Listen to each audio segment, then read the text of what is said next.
Welcome back to the Telosive EV podcast, ladies and gentlemen. This week I'm inside mine because I'm not at home, but it's Is it yours? Is it your car, Drew? it is. This time it is. They gave me a loaner for 5 hours.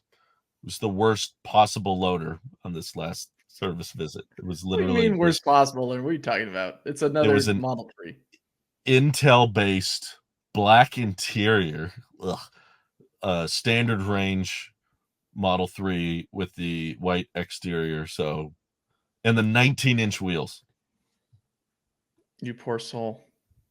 You pretty much described my car, but it's not white and not a Model 3.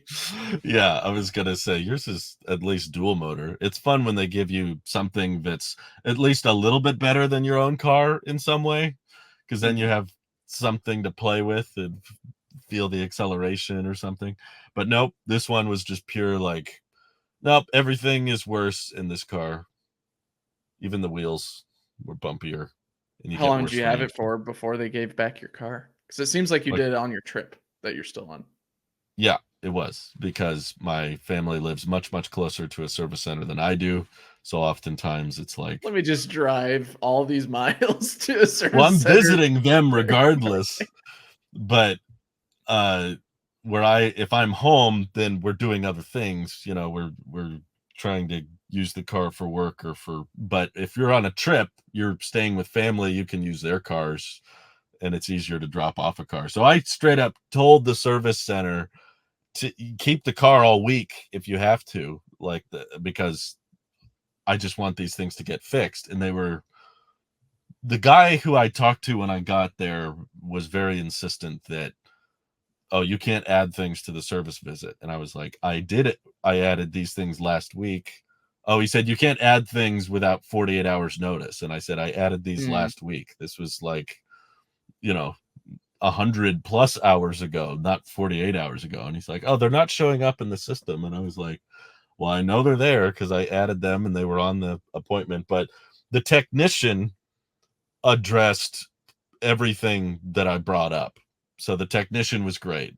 It was just the guy wasn't promising anything, basically, when I got in, and said that we can't address your other concerns until a follow-up appointment. So let's schedule a follow-up appointment. And I was like, no, I don't want to come back to service. I just got here. Like, just keep it until all the problems are fixed. I don't know why we're so strict, but the technician fixed the little things that I brought up that weren't technically included on that first service visit. So shout out to maybe I shouldn't use their names. Everyone gets mad when I use names.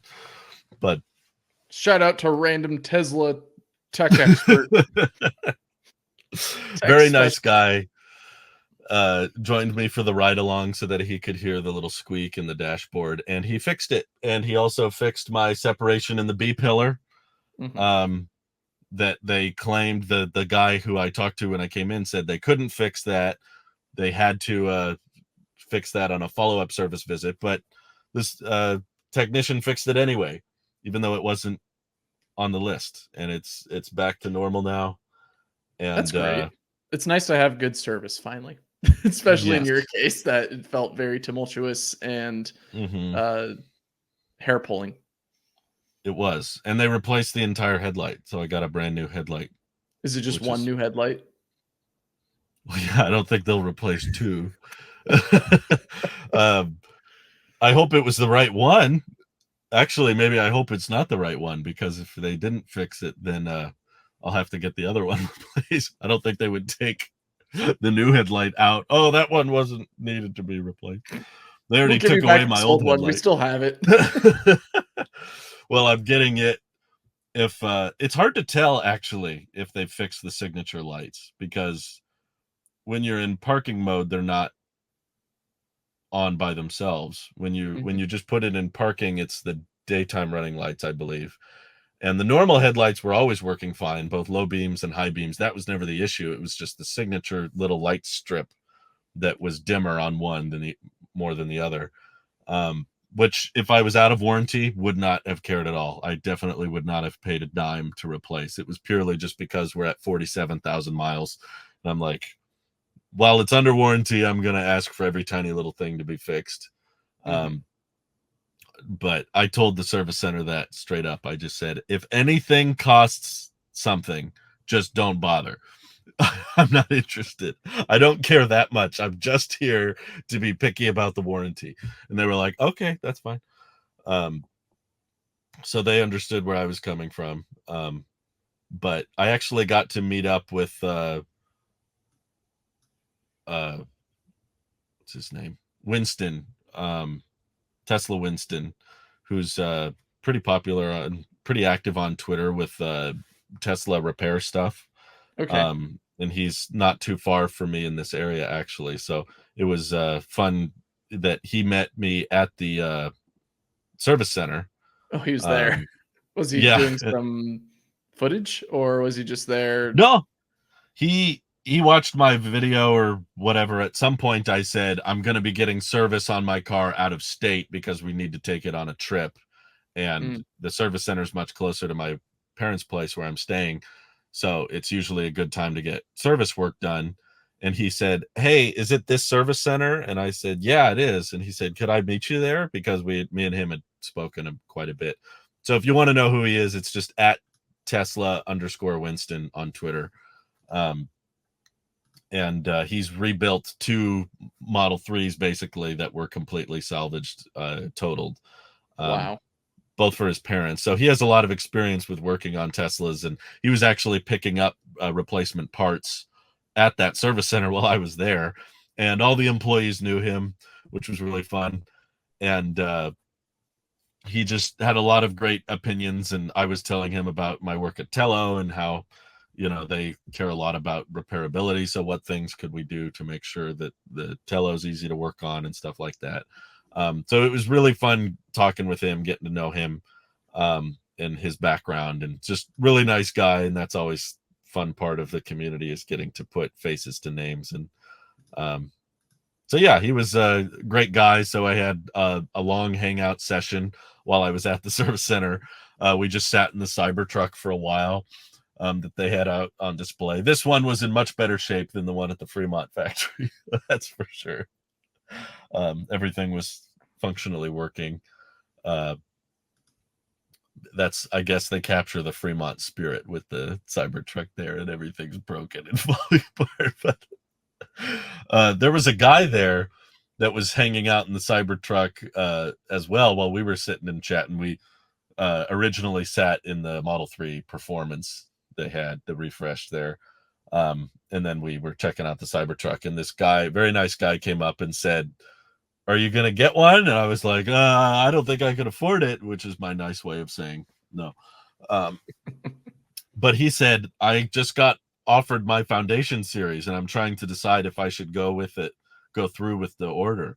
And I basically tried to talk him out of it. Oh, no. I'm sure Tesla appreciated that. Was that mainly because of your concerns with all the recalls, or the price? The price is the main one. I mean, he also wanted the Cyber Beast.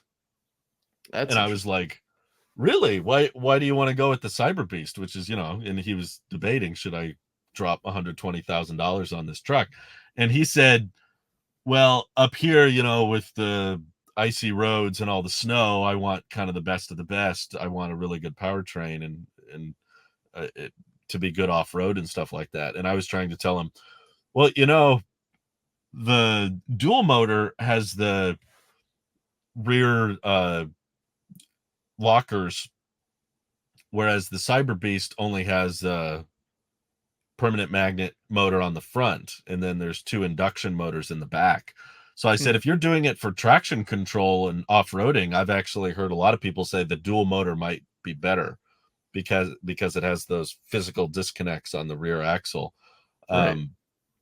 And he was like, oh, really? He wasn't aware that there were differences. He just thought, dual motor, tri-motor, and that's it. And I said, I think the main reason people go with the tri-motor is purely for the acceleration. I don't personally see a ton of off-roading advantages for the tri-motor.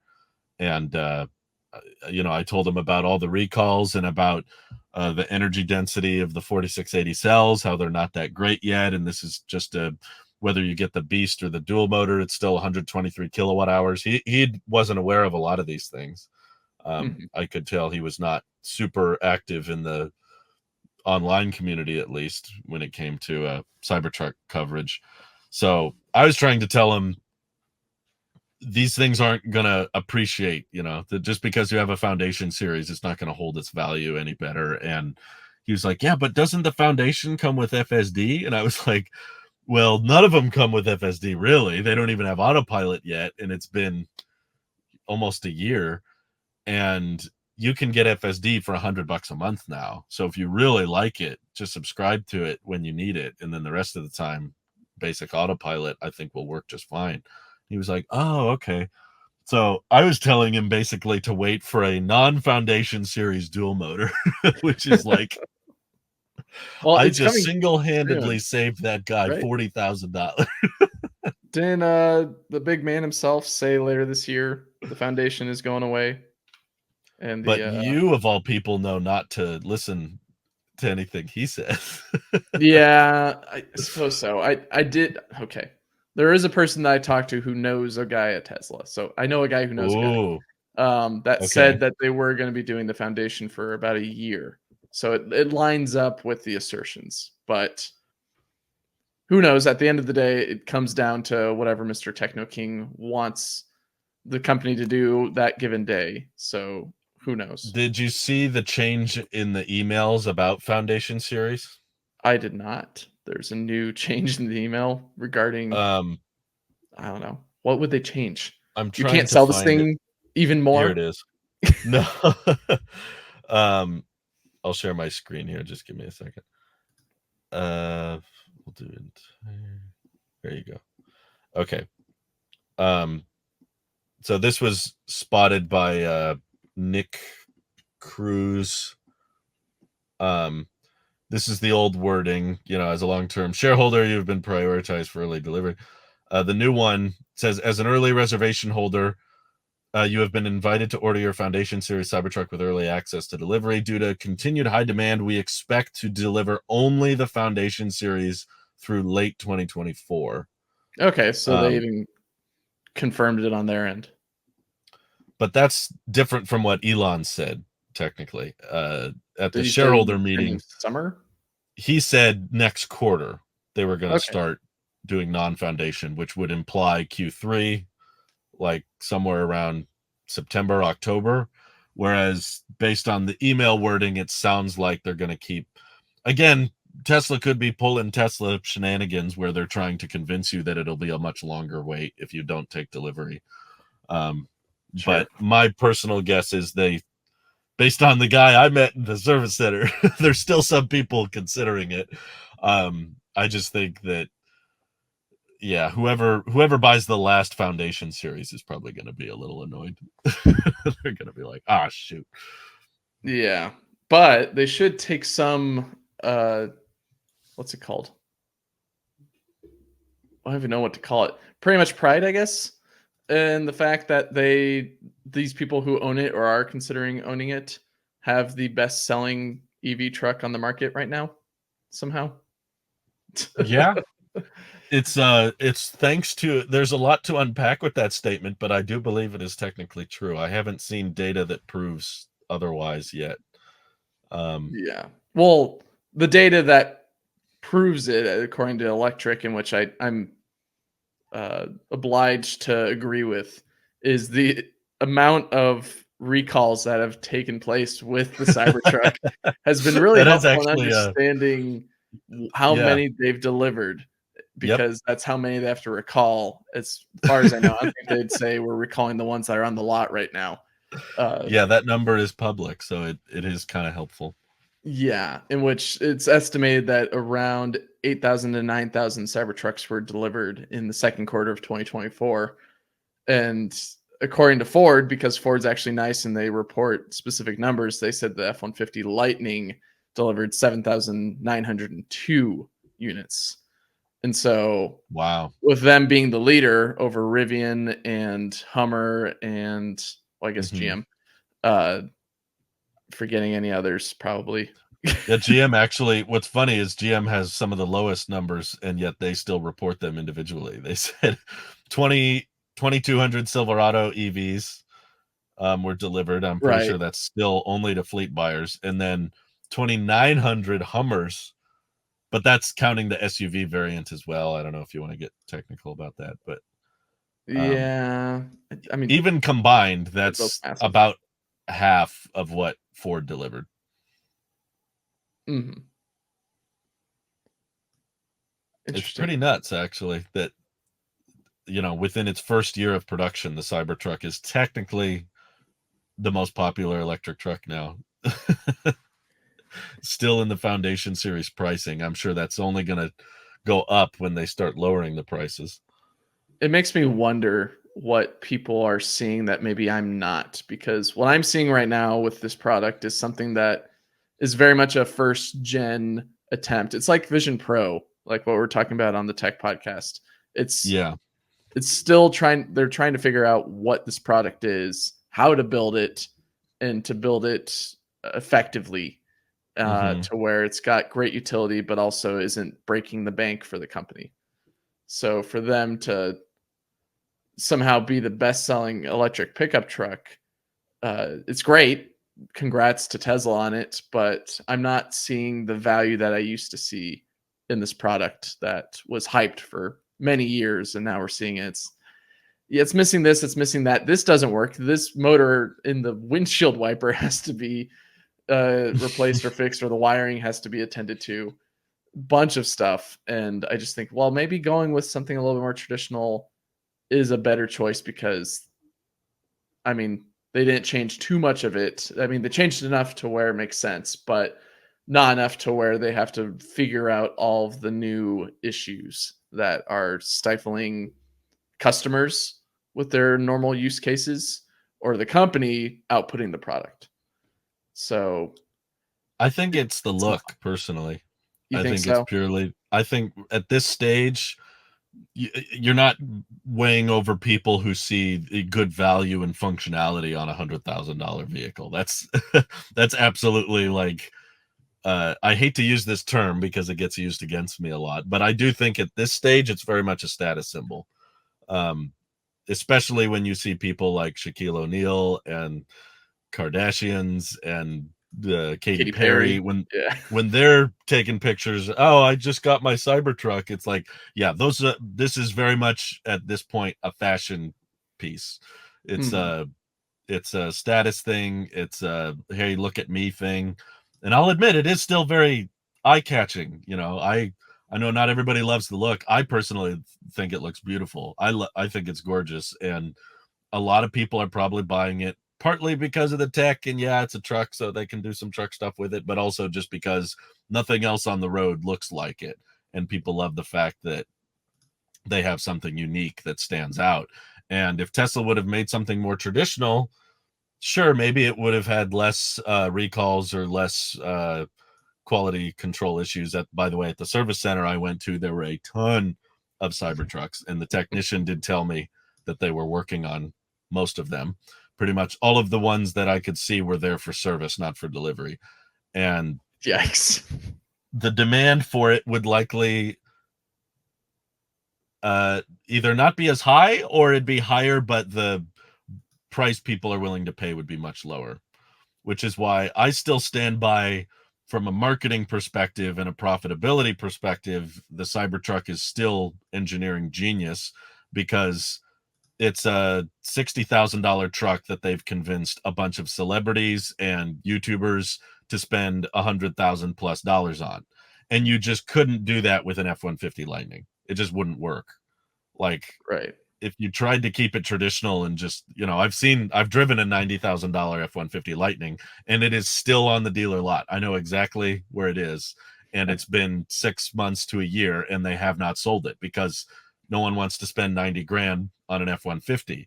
But when you make a radically different design like this, uh, it's different and unique enough that people will, the rich people who are looking for their influencer numbers to boost things, they'll spend the premium which was smart on Tesla's end because they knew how radically different it looked. But down the road, as they ramp up production, I do think that they'll be able to lower the price pretty drastically and then price it at a lot more of a reasonable segment so that it can compete with F-150, the regular F-150s. It's already beating the Lightning at a high price.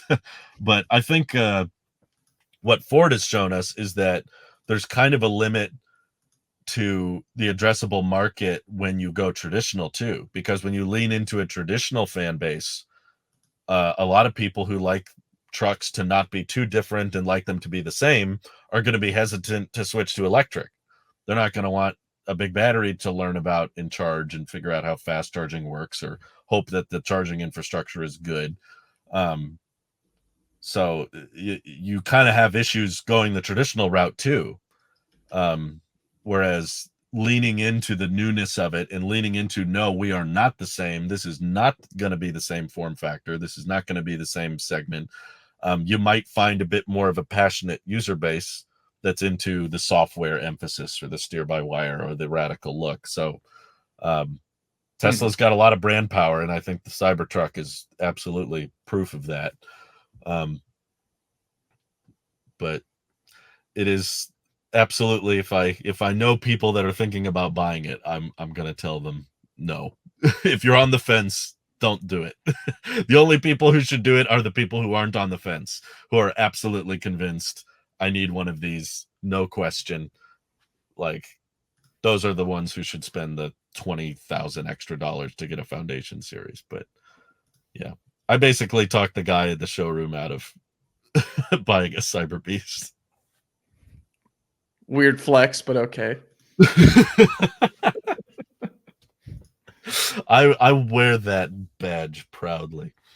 Save that guy a lot of money. Yeah. Well, good on him for at least not having to spend a lot more money potentially on his purchase. Maybe he went through with it, maybe he didn't. I mean, we don't know unless you run into him again at a later Really date. sounded like he wasn't interested once I brought up the battery pack stuff. I was like, with these tires, I was like, do you want these tires on the truck? And he was like, yeah. And I said, at highway speed, you're not going to get 300 miles of range on those tires. And he was also, like, they're going to really? fly off and some guy is going to post on social media, hey, I found your rims. I put them at a service center. Exactly. Right. And I was like, they're still redesigning this hubcap. But I said, yeah, at this stage, Tesla is just using, the 4680s that they make at the plant, and they're not putting in that much energy to the pack to be cost effective. But on the earnings calls and stuff, I mentioned that they're working on increasing the energy density. So there's a good chance that if you wait till next year, they might have a higher range version of the Cybertruck. Just look at the Rivian refresh and how cool it is and how many things they improved the R1T and R1S with. And just think about how Tesla's probably going to do that with the Cybertruck within the next year or two. So sure, you may have to wait a bit longer if you opt out of Foundation series and you wait till it's a $80,000-$70,000 truck. But I personally think even without all the Foundation series perks, you'll probably get a far better product. Yeah. Maybe so. Something that you mentioned Ford earlier, and that's something that I wanted to highlight. I don't know if you heard or watched Jim Farley's interview I with heard some of it, NBC, yeah. but he had some really great. We've got some of it right here, in which I've got the captions on. We won't put it on for too long because I don't want to steal their content and all that.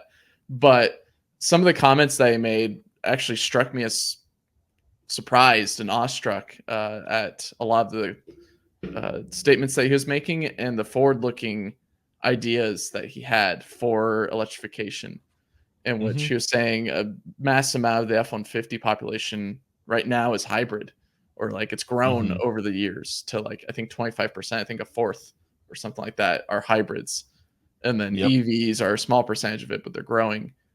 And he was surprised at the fact that people aren't buying as many EVs as you'd expect, but it's mainly because of all the benefits that they've found from electrifying the F-150.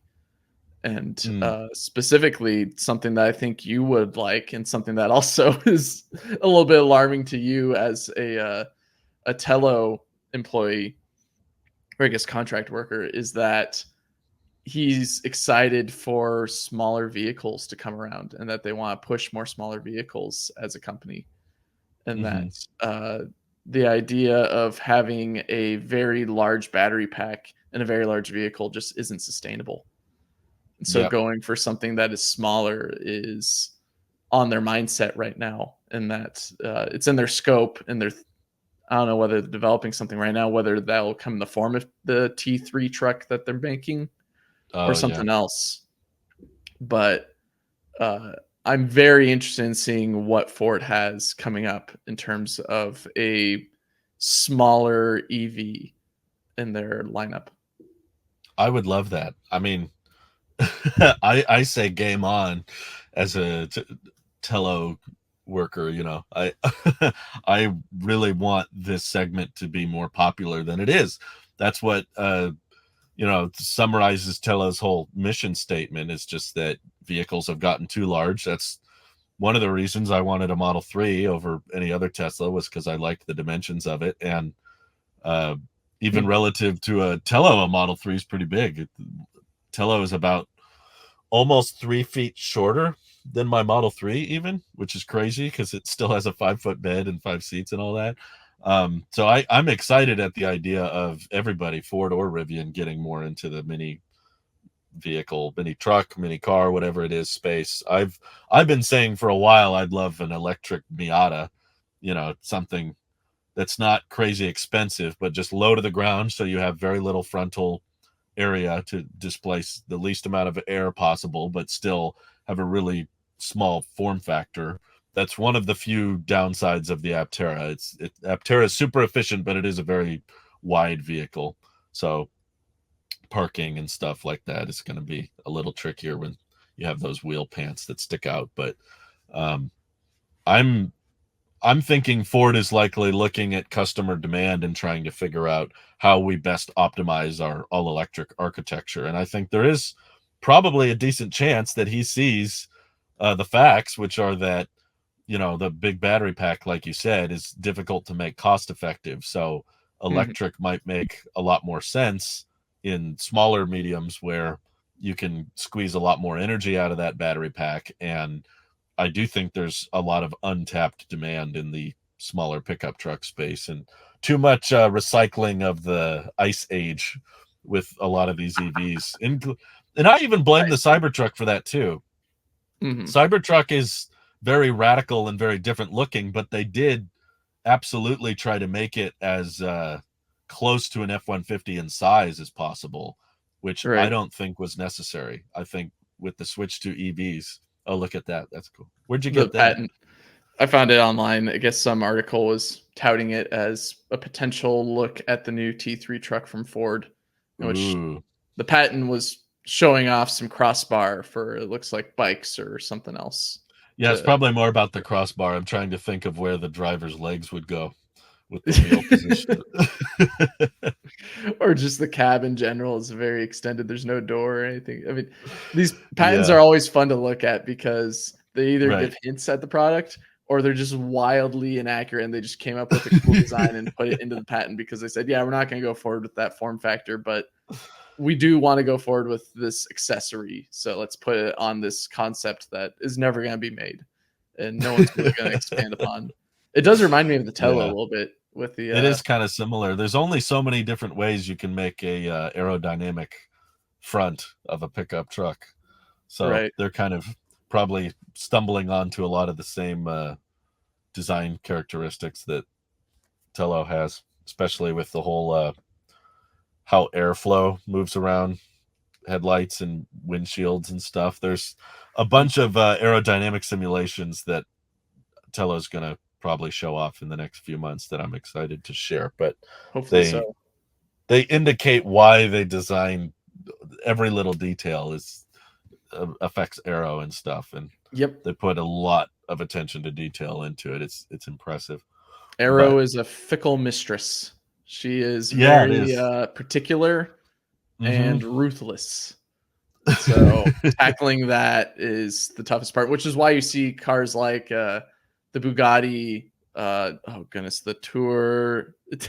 In English, it looks like Oh, Tourbillon, but I think it's pronounced something else. But the new is that the Bugatti, new one? it's beautiful looking. But I saw a few videos on it. It's definitely a segment of the auto market that I don't understand very much, but I think it's when car design becomes more art than business. right, and the design choices that they made with the Bugatti. I, I don't want to say tourbillon, but I'm going to be that redneck American saying tourbillon for right now. Uh, the Is that way the that windshield wiper down the middle? Yes, so this is in reference to I forget which Bugatti in their lineup because what they're doing a lot these days is calling back to early designs, just like Ferrari does and Lamborghini does. And so Bugatti's taking pages out of their old book in which one of their models had that spine that went over the whole entire vehicle in the middle, in which I believe that was mainly because it had rivets or other things. And so it needed that seam that looks like a Yeah. spine. And so what I was getting at with the Bugatti is that the aero channels are carefully crafted to where even the spoiler on the back isn't technically necessary for a lot of most spoilers are not technically necessary for a lot of use Yeah, cases, yeah. but for theirs, their diffuser on the bottom does so much work, in which I'll try to get a photo of that as well. But the diffuser underneath the vehicle on the rear side of it just does so much work for aero that it just plants the thing down and keeps it from generating so much drag on it. So that's the way it's more slippery. In which Mhm. stuff like this is great. But you think, okay, billionaire, trillionaire, toy, whatever, Mhm. who cares? This is what influences a lot of the stuff on the ground. I mean, Formula One and Formula E are great proponents of it as well. The technology that they develop in there gets trickled down into what we drive on the road eventually. And Yeah. so for something like this, yeah, it looks alien. No one's these. I mean, they're all sold out. There's only like I think 251 of these or something like that that are going to be made, and they're all sold out immediately once they announced it. I think it was already sold out even before they announced it. Uh, Wow. but what these engineers discover and what others observe is great for companies like what you work for, Drew, at Tello, because that's what Mhm. gets inspired and developed at the consumer level. So that way it's affordable and not this is just some weird toy that only billionaires Yeah. get to play with. Well, and the business side of it is actually fascinating too, because if you think of something like the Navera, Uh huh. they only sold I think 150 of them. Um, but if you sell 150 million, 150 of something, um, and it's let's see, $2.5 million a piece, Hmm. that's 375 million in revenue. So even though it's a low volume, uh, nearly coming up on half a billion dollars in revenue is actually somewhat sustainable for certain automotive brands that can keep them afloat.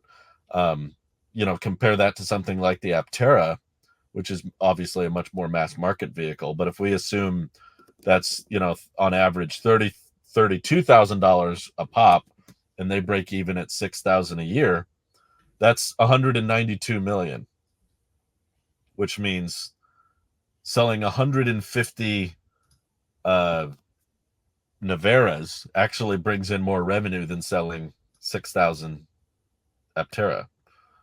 So, and Aptera says they can break even on close to 200 million a year. So, just gives you some perspective on how low volume manufacturing can work and be profitable, and it's all just kind of a margins game and stuff like that. But yeah, Right. a lot of people just assume high volume is the only way to profitably do low cost vehicles. But I promise you, those Naveras and those Bugattis are not cheap to build, but they've got enough margin in there to work with so that they don't have to sell a lot of them in order to make a big splash and to keep the company afloat.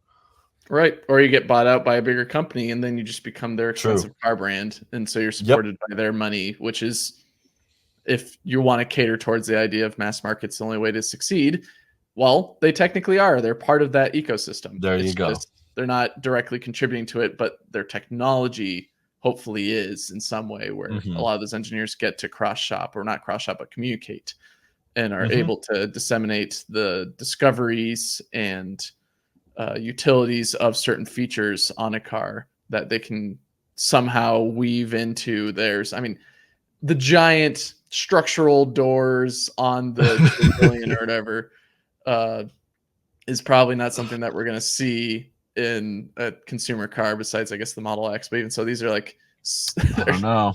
they're Looks scissor like an doors. Aptera to me. They're scissor doors plus what's it called, gull wing doors in a way. But yeah, the Navera, I This is a agree. hybrid too, right? It's like a. I think I watched a video on it. They have like 800 horsepower in just the electric motor. Hmm. So even though it's not a full EV, it's still an incredibly fast uh, all electric powertrain. But then there's some crazy combustion engine in it too. It's like a V16, I think I read. Yes, it's a V. It's, instead of a W16, it's a V16, which is It's Well, I mean, usually you hear a V8 or V12 kind of engine these days, but they made this like custom combustion engine.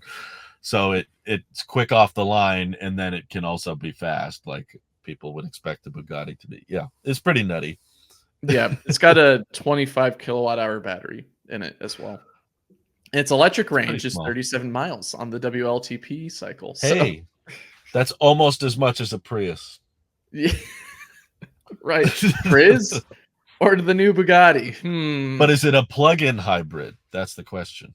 Ooh, Would I you take this thing to a Walmart to top off? would you charge this thing at Electrify America? No, I'm pretty sure. I wouldn't be shocked if there's no what's it called, DC fast charging. It's just I don't think there is, but you it charge is this at home in your guest house. your guest's guest house or whatever. Your car actually has a house. It's not a garage. It's all carpeted. But yeah. Yeah. So what was I getting at? Oh, the other thing that Jim Farley also mentioned is that their approach to robotaxi, because they were in the same mindset as Tesla, as we wanted to produce robotaxis. Hmm. Uh, but then after a couple of years of developing their model, working I think with VW on it, uh, they found that it just wasn't worth it, and both financially and then also they're thinking legally. Like something that you bring up a lot on this podcast is just the legal ecosystem surrounding robotaxis, and that's something that Ford saw, thought, sat on for a while, and realized, you know what, we could either try to dump a whole bunch of money in this, or we make a comprehensive highway assist model, being Blue Cruise. Yeah. And they decide, And they're probably right, to be fair. I agree that the legal battle of robo taxis is very tricky, and Tesla's probably not thinking about it much because they haven't really even started yet with actually giving out rides to people for a price and not having a way for them to take over. That's a whole different ballgame that haven't even started.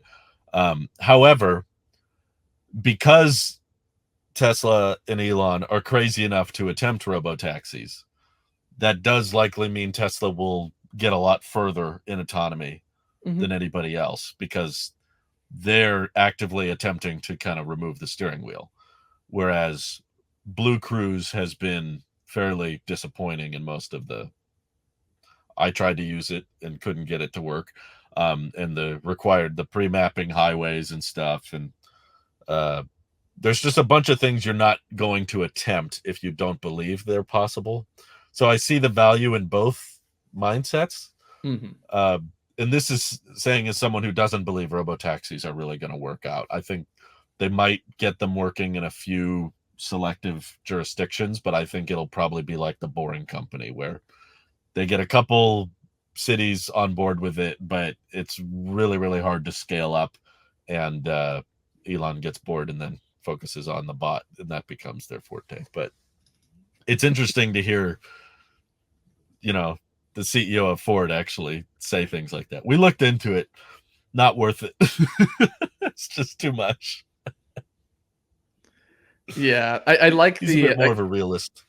I guess that's something that I really appreciate from Jim Farley. He's been a CEO that I've been very invested in on kind of like a social level, really. I'm not like Mm, going out on the streets saying this guy's the best guy ever, buy Ford, anything like that. Ford has a lot of their issues. They still haven't fixed sure. a lot of like the death rattle or their most recent recall on their F-150's transmission, I believe, uh, where it could potentially shift into first while going down the highway randomly. Ooh.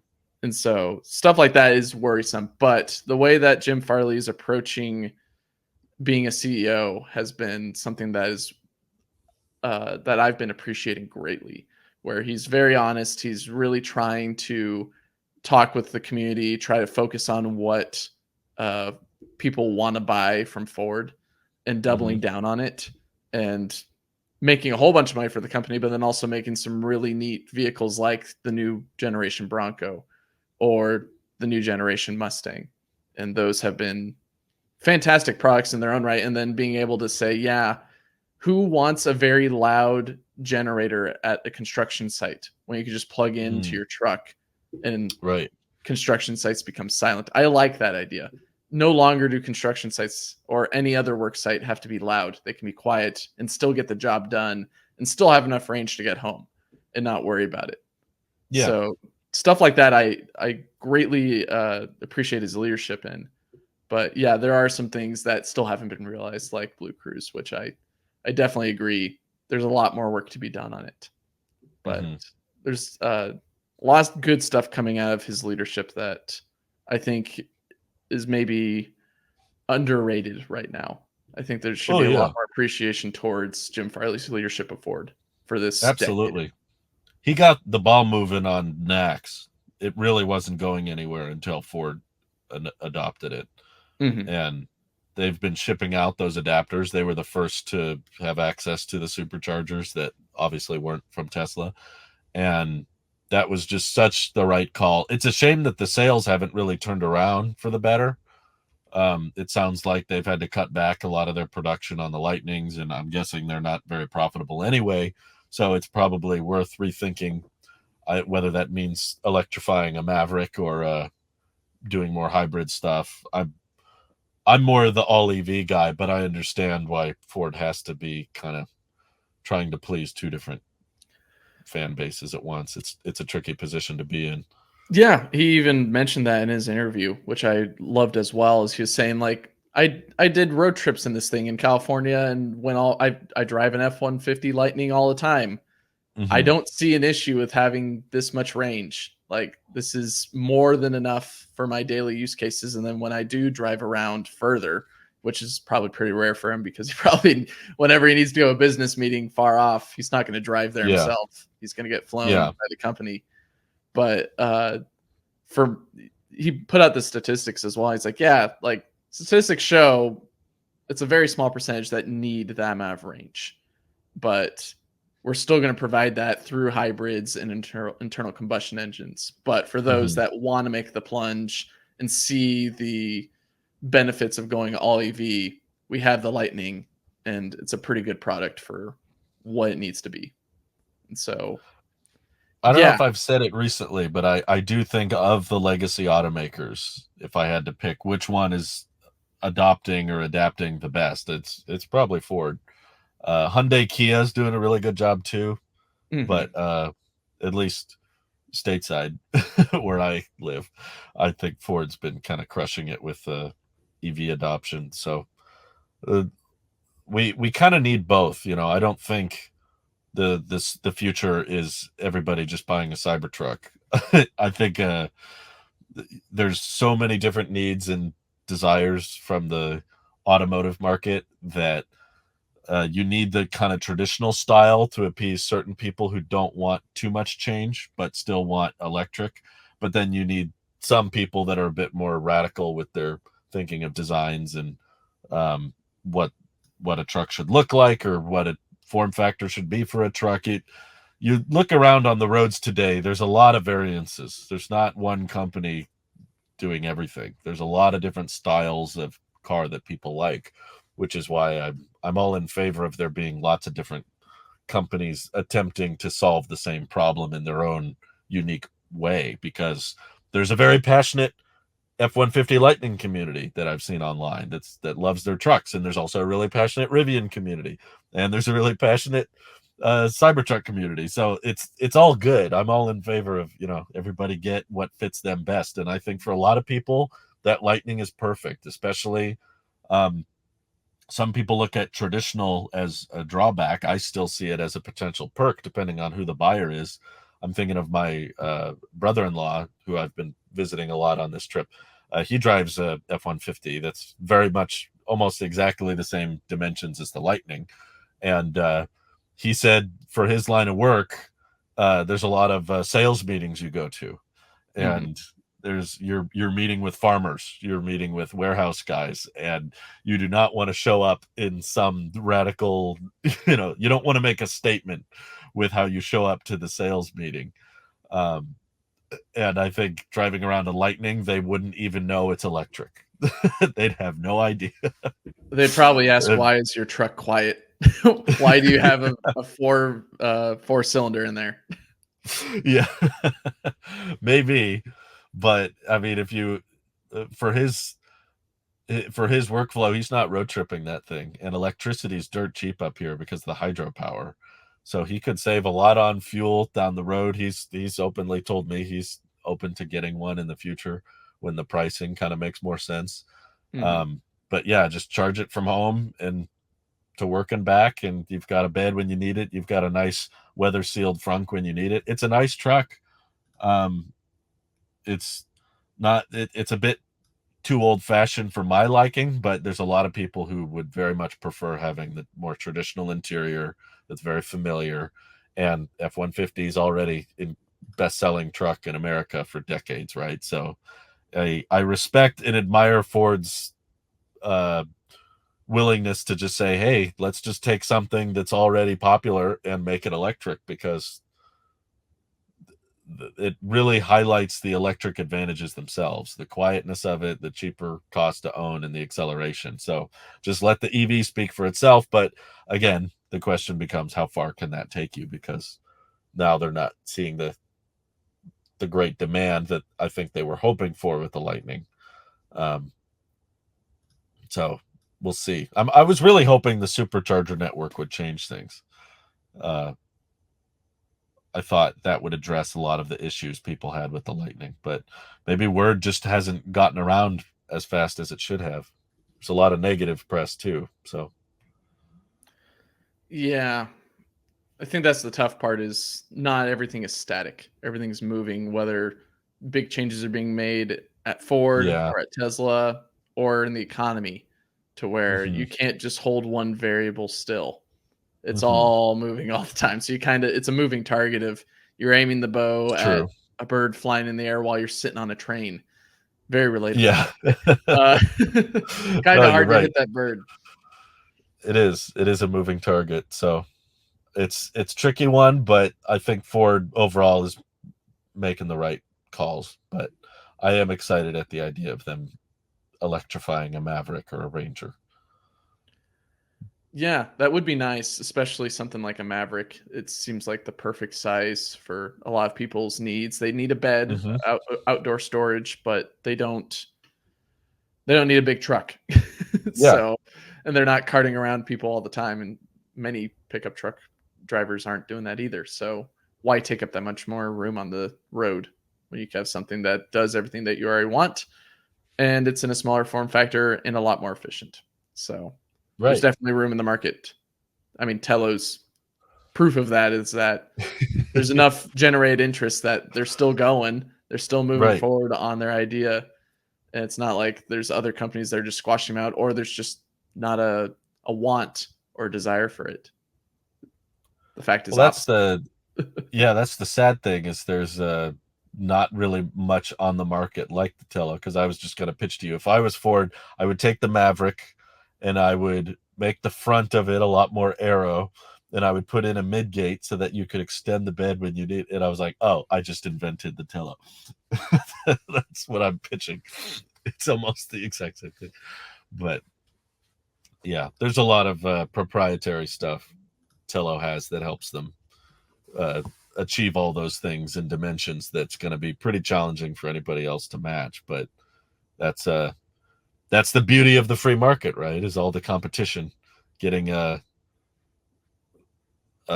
market passionate about certain specs and then leaning into those specs. So I'm sure there will be many differences, even if Ford or Rivian makes a compact all electric truck. I'm sure there will still be differences that we can point out and say, oh, they did this better, or they did this better, and we can cross shop, which is the best place for the consumer. Have many options to choose from. If you're choosing an electric truck right now, sadly, there's not a ton of options. No, but I think with that comes time.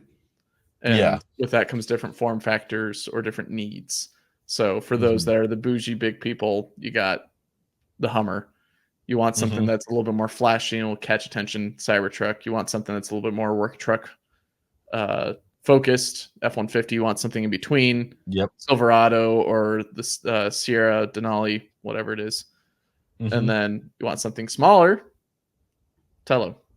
There you go. Or I guess the Rivian. I forgot the Rivian. Rivian's in there as well if you Rivian's want in there something. too. Yeah. Pretty pricey for the size, but it's up there. Yeah.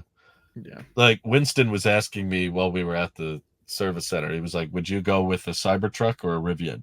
And I was like, "Ooh, it'd be a tough one. I'd probably be happy with either." And this is speaking as not a truck guy, but ultimately I just said whichever one has knacks. So I'd probably take the. I really like steer by wire. That was very impressive when I had it. But I also really love the Rivian, so it'd be a tough call. But if I had to pick one, I'd probably default to whichever one has the better port, because you do have to plug in your truck pretty regularly. So It would be nice Rivian for gets snacks. yeah. It would be nice for more companies to adopt steer by wire, but as Tesla has shown, you need a higher voltage wiring harness in your system. And Pretty with that much. comes a lot of issues that Tesla, of course, is tackling right now with the Yeah. wiper recall and all that, or I guess the motor recall. The So uh, cyber wiper. it's not for the reason of these other companies are complacent. It's more of they see the risks and they don't want to take them because it becomes what Tesla's tackling right now is the whole service center, or maybe not the whole service center lot, but a majority of the service center lot is giant polygons waiting to be looked at by the techs. And the Yeah. techs don't want to deal with all that, but it's their Yeah. job. It's a lot of work, and it slows down the service of all their other cars too. So yeah, this all comes back to both are good. I'm glad that there are companies attempting traditional methods, and I'm also still very grateful we have Tesla willing to take those risks, even though Mhm. there are many downsides to them. It's still good that someone is tackling it. It's still a good thing that we have a company that's thinking outside the box, that's like, yeah, this is going to be hard. There's probably going to be some growing pains with steer by wire and 48 volts and all that, but they're worth it because in the long run, we're going to have a far better product. So in the short term, it sucks. In the long term, I think it'll pay off, but it'll probably make it easier for all the traditional companies to get on board once Tesla's kind of figured out here's what works, here's what doesn't work. Make sure you Tesla's basically finding all of those mistakes for us. they're they're leading the way in the state of the art tech, which kind of summarizes the whole company being the all electric brand, which when Tesla first started, there were many people that were like, you just can't do that profitably. There's not enough demand for it. And now it's a very different market. Now it's like, okay, well, Tesla's definitely okay. It's just a question of, are they a robotaxi robot company, or are they a energy company or auto company? I don't know if you saw their delivery numbers, but uh, they reported them just a couple days ago, and the energy deployments had really taken off. So that was I heard cool to see. something like 9.4 gigawatt hours or megawatt hours or whatever for their Which is energy. like 130% more than last quarter, which is last quarter was like their record highest. So they basically more than doubled in energy deployments. It's their best quarter ever for Megapack and Powerwall and all that kind of stuff. So the argument of them becoming more of a energy company is kind of proving to be true. Right. I think it's cool that they're doing that. I mean, Tesla is the company to rapidly innovate all these new and different technologies and different approaches to electrifying things. Whether Mm-hmm. it is electrifying your home, your grid, which is already Mm-hmm. electrified, but a different way. I guess Yeah. making more microgrids appear, or even rapidly innovating technology like steer by wire and all that. I think is Mm-hmm. really cool and really astounding. But it's a lot of headaches for the company, and Oh yeah. it's interesting to see how they still are able to be profitable and have a growing stock while taking on so many different problems that many would see as not a good investment or not a just you're dumping money into a fire pretty much. It'd be much more efficient to dump money into fire than to do what they're doing.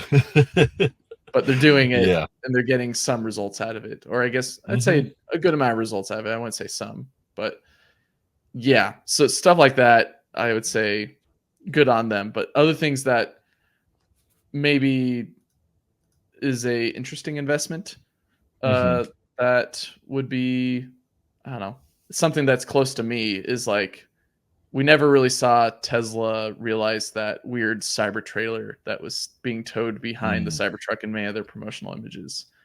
But True. we've gotten close with some things that have come up on the market from companies like Pebble and Lightship One.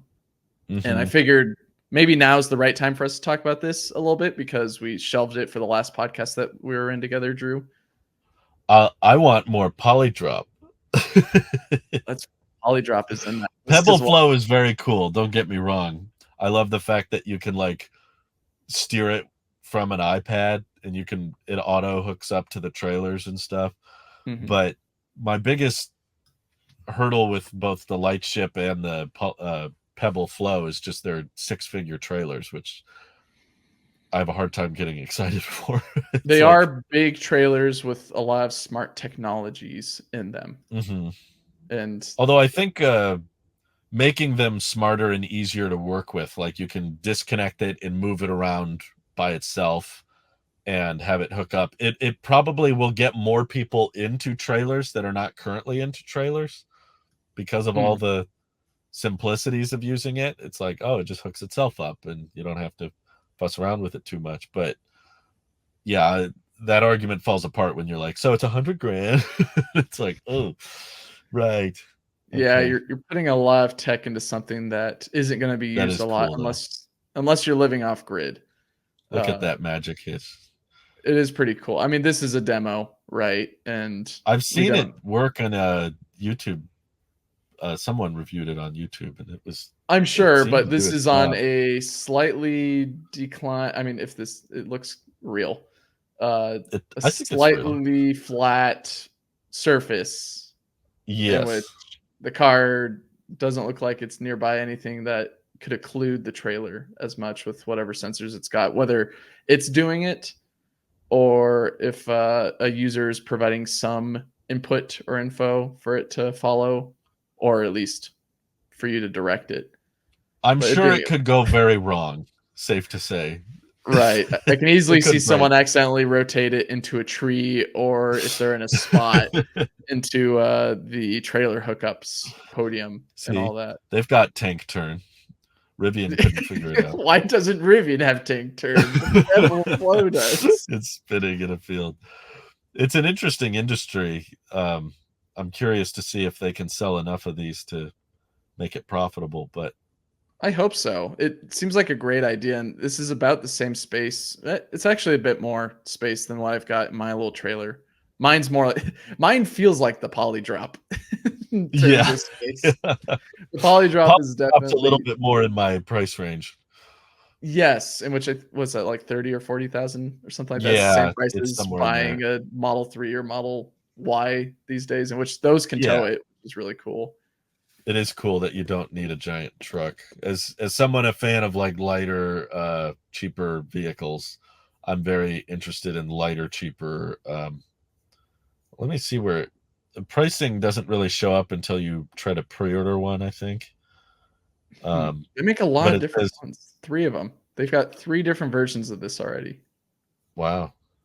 The P21 base is starting at 39,000. Okay. But the add-ons might bump that up a bit more. But still, even if the add-ons doubled the price, this is still substantially cheaper than the light ship. Not even to mention cheaper in that you can get it with a Model Y, opposed to, I think the light ship is over 7,000 pounds. So you need quite a truck to be able to tow that. Yeah, I guess what's nice about it is it's got a battery in there, so it helps with, towing, but Right. the size is something to tackle. But you're Uh, paying for it.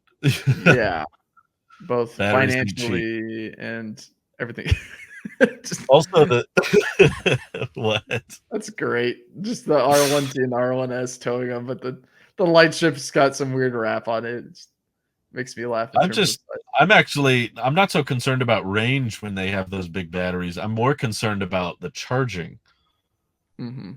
How long and how complicated is it going to be to charge not just your truck from 0 to pretty much full, because you need to go a long distance, but also recharge the trailer. They got to move that trailer around and park it in such a way. Yeah, at least with the what was it, the Pebble Flow, you can kind of unhook it and then just let it back up into the spot. I don't know if the light ship has that capability, I but it's think also it has huge. something similar to that. I'm not sure if it's as native, but yeah, they're honestly, I got to admit, I wonder if Lightship and Pebble are aware of each other or mad at each other, or Oh, like I'm sure there's a I lot of think they're aware overlap. of each other, just as if, or similar to Tello and Aptera, in my opinion, is that they're aware of each other, they're fans of each other, but it's a race to see who comes out first and Well, how there's a lot profitable you more are. overlap in their products, in my opinion. Like I mean, two they look smart sleek. aerodynamic trailers that you can control from your phone if you need to, and they have assist with electric motors and onboard batteries, and um, yeah, that's, I don't know. I just feel like they're more neck and neck, whereas Aptera and Tello almost have completely different products. Yeah, I get that, but I'd still think that they are aware of each other. It's just I think they're all Yeah. targeting all the ones that I guess the VW, which we haven't talked about yet. Um, Uh, but at least the GMC Earth Cruiser, the oh, gee. Cyberlander, which people have forgotten about, with really weird CG Cybertruck. The latest tweets I saw from them say that they are still actively working on, the production. What is that? I don't Why they know. just I showed like don't water know. pouring on. And a guy surfing and a guy skiing, like It's like, show everything that's not the product. But pretty yeah, much. trying to fit that whole Cyberlander into the production Cybertruck bed is probably a much bigger challenge than they initially thought, because I think the original Cybertruck bed was much larger. Mhm. Um, I just I think a comment was made on the EV podcast that I actually really agree with. I'm sorry I forgot who said it, but they basically said that they need to, more of these trailer companies and accessory companies need to acknowledge that, especially with vehicles like the Model Y, Tesla came out with their own air mattress specifically for the Model Y. Um, they need to design these trailers more with the concept that you can sleep in the car and use camp mode in the Model Y or Model Right. 3, or it's not as easy in the Cybertruck, I guess, but at least in vehicles like the Rivian R2 or even the R1S, you can fold the seats down and sleep in the car and have HVAC controls and all that. And the trailer should not be trying to accommodate for a sleeping place. The trailer should be more focused on, like, shower, bathroom, kitchen, which I guess is a tricky combo because most people don't like to crap where they eat. But like, if the trailer could not be too focused on sleeping arrangements and just be more focused on, um, you know, kitchen, living room. I guess most of these spaces, especially with the poly drop, the bed is kind of an afterthought. It's more of like you can sit down and eat in here, and it folds into a bed if you want it. Um, but I don't know. I just feel like a lot of man, I like the space efficiency with the poly drop. Mhm. It's not a huge trailer, obviously, because they're keeping the weight down and the price down, but that's still, I really like the interior The materials are design space. also wonderfully chosen. They don't look too cheap, but No. they look craftsman-y in a way. Yeah. Like, it looks like someone custom built this just for you, rather Yeah. than my uncle built this behind his shack 12 hours before we got here. Well, I mean, Lightship and Polydrop just has such a luxury look to them, which I understand given the price point. It's kind of this escalating ladder problem. It's like, oh, well, we want to fix the range problem, so let's put in a big battery. But Mhm. then when you put in a big Dishwasher. battery, it's like, okay, we have to raise the prices to compensate for that big battery. So if you're going to charge that much, it has to be really luxurious. And when it's really luxurious, that pushes the price higher. So you have all this ambient lighting and all these premium looking. I don't know. I just feel like if you're traveling in a trailer, you're probably not going to spend too much time in the trailer anyway. So the Mhm. trailer should just be for cooking, cleaning, um, and then yeah, bathroom, shower. Let it focus on just the little amenities, and then the rest of the time you can spend outside. But I'm also biased towards Polydrop because they want to have Aptera Solar on them, which is really cool. Yeah, they announced that partnership recently, right? Yeah, just a couple weeks ago. It's this wiring just sitting on the side. I don't know if that's prototyping, but yeah, it is just kind of hanging there. It's funny that you say that because Polydrop focuses on a bed in the back in this 19 that was the P19. Yeah, that one's just kind of like one of those smaller trailers that's just really meant to be a bed and not much else, I think. Yeah, I think what they I guess what they're targeting is you've been driving in your car to get to the destination and you Yeah. want to not be in the car anymore.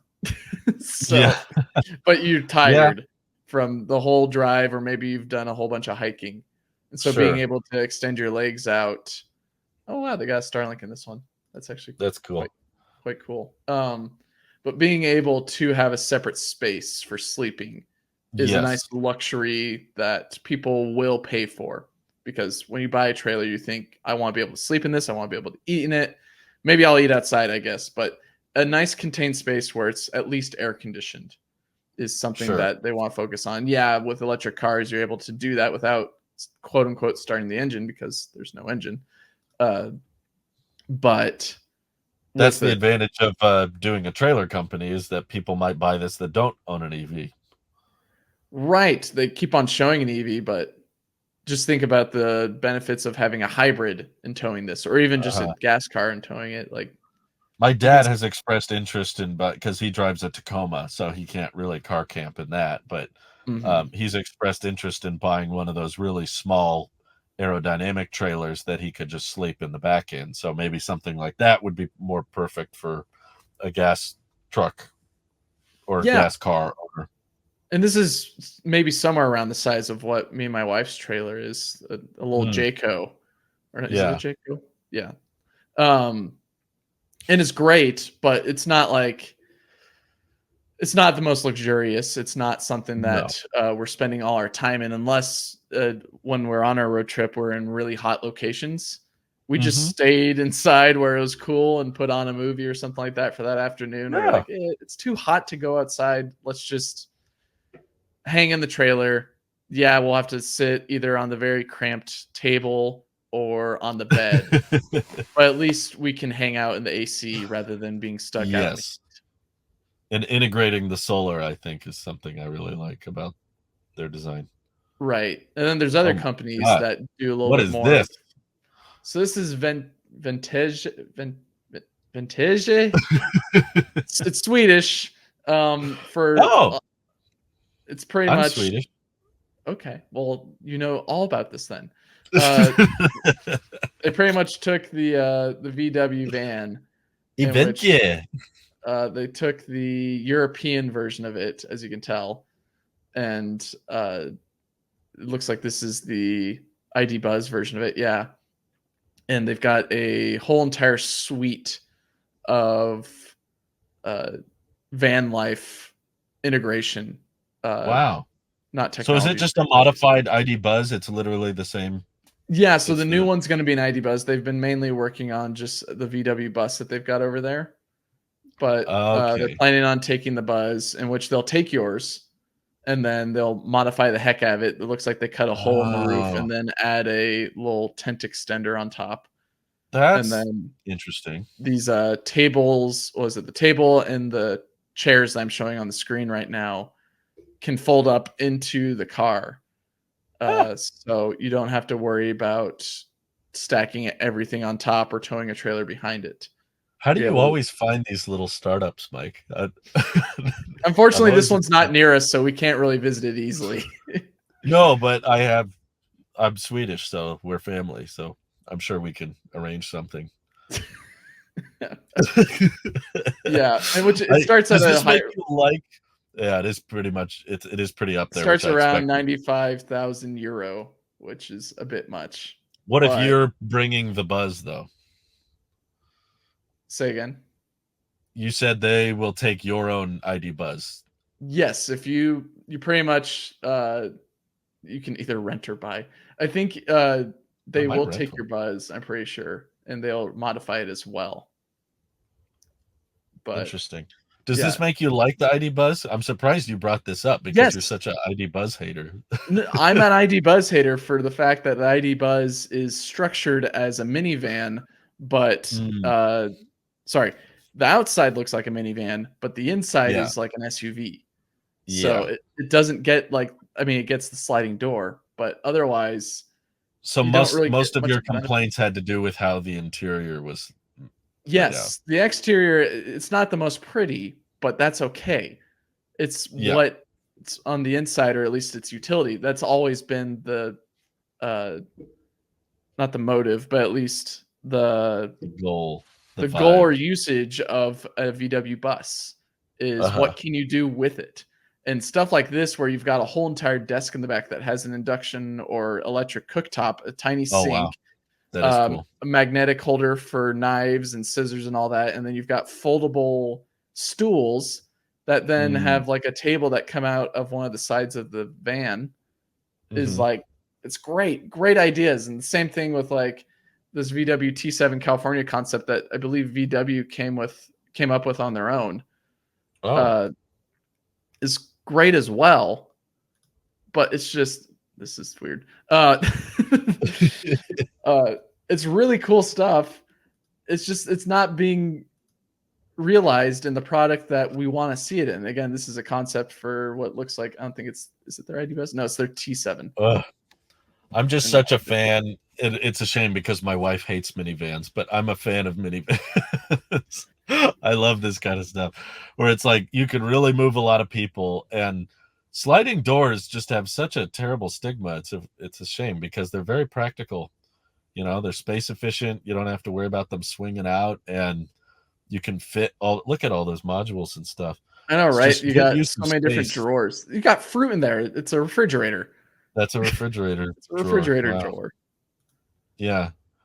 I definitely want more kind of EVs like that. And I would personally rather, I think we've talked about this before, but I'd rather have an RV slash van because towing comes with all kinds of different drawbacks when it comes to like the range takes a big hit and the Well, just charging, if you put batteries in the trailer, gets complicated. So I'm all in favor of like, let's just, you put a battery in the trailer, you put motors in the trailer, let's just add a steering wheel and pedals.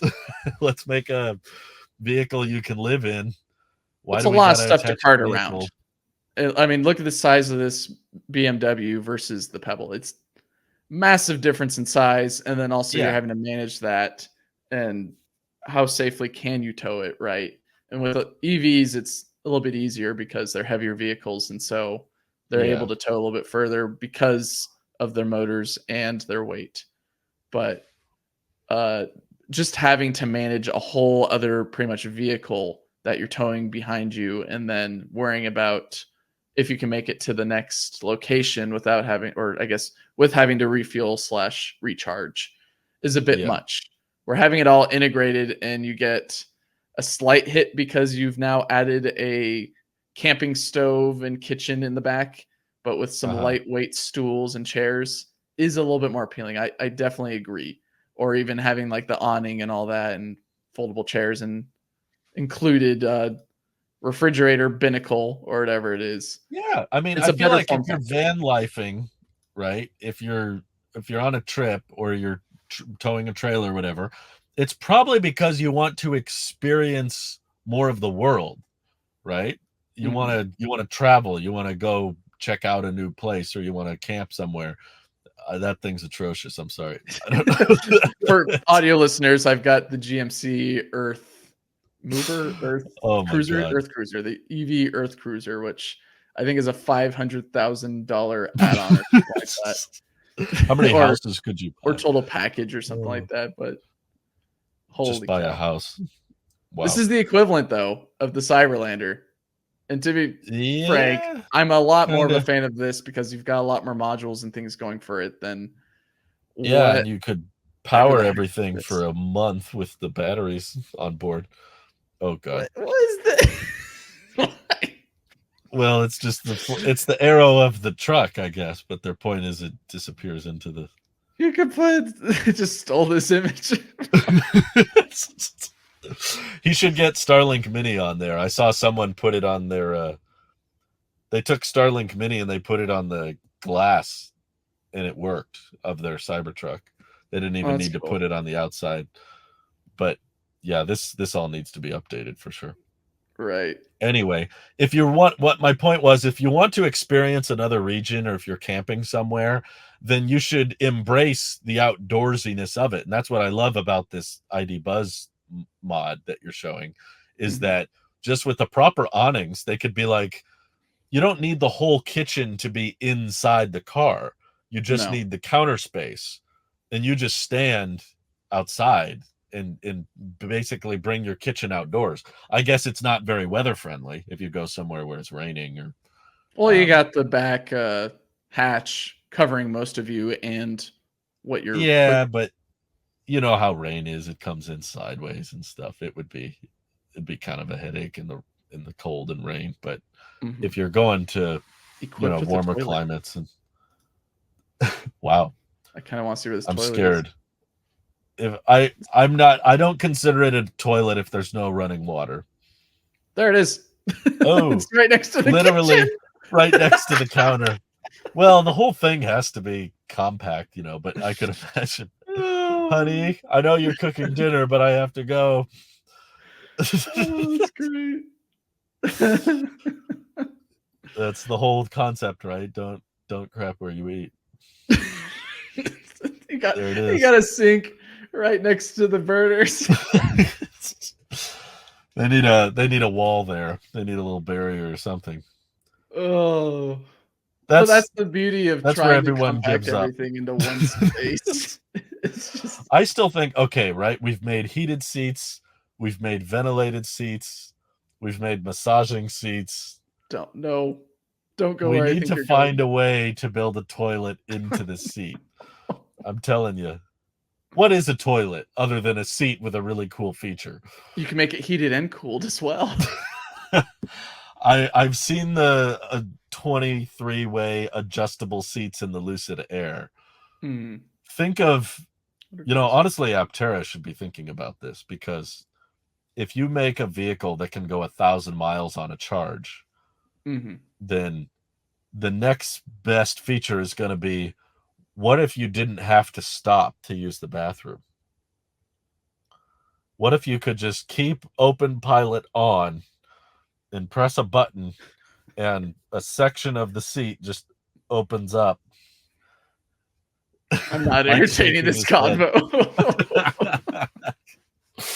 There's And so then many you just bad things with that idea, especially with the amount of space that is in the Aptera. It's where does it go? How well, where does it go in the bus?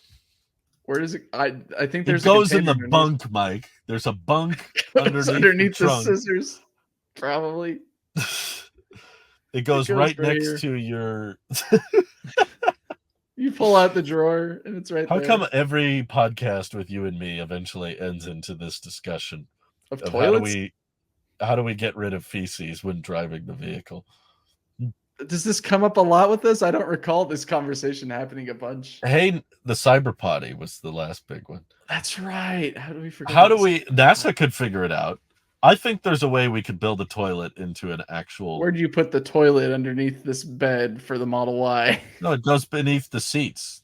You put a black water tank underneath the seat that has to be emptied at its destination. I But feel like the Cybertruck has a lot more clearance for that than the Model Y. I think I don't know. The Y's on lifters, right? It's the same that's how you seats get the as the Cyber 3. Potty. That's how you get the Cyber Potty, Drew. You put it in the Cybertruck. Okay, you see the Model 3 seats, right? You know how there's like 3 little sections? Okay. There's 2 smaller sections that are around where your apparatus is, and you make those on like it's like the Cybertruck tonneau cover. They like roll backwards. No. And they go and then there's a little pool there of water. And you do your thing, and then you tell Optimus, I'm done now, flush, or you tell Grok or whatever. You do your thing, and then it rolls back up. I guess you need toilet paper somewhere. You put the toilet paper behind the display. No toilet paper. If we're doing this, it's going bidet. Oh, that's true. If there's water on board, you could probably bidet it. Okay, I think we have this figured out. There's a way, with all these engineers and all this state-of-the-art technology, there's got to be a way we could figure out to embed a toilet into where the driver's already sitting. The best toilet is the one you have with you. No. Final thoughts, Mike? No more thought. Let's close the lid on this toilet conversation. This is the only way to get it away from the kitchen if we're making a van. You can't get any further. I guess you could put it in the frunk. That's actually a better idea, putting it in the frunk. Toilet in the frunk. Yeah. Yeah. It's kind of at the right height. It's at the right height. It's separated. Ford has the drainage holes. Oh my God. Well, you don't want a drainage hole, actually. Never mind. That would be bad. It would just go out. Do you think someone is pissed in their Mach-E frunk? This was a great week, y'all. It was great talking with you and all. We need Randy back, huh? You're going to want Randy back when I'm done. When I'm done with my cyber potty session. Please, engineers in the chat, this is my startup idea. We're going to develop a seat that EV makers can buy. It's heated, ventilated, massaged, and it's just the best overall seat you could imagine. It's gonna cradle you. It's gonna take away the bad stuff. It's amazing. Bye, y'all. Bye. Have a good one.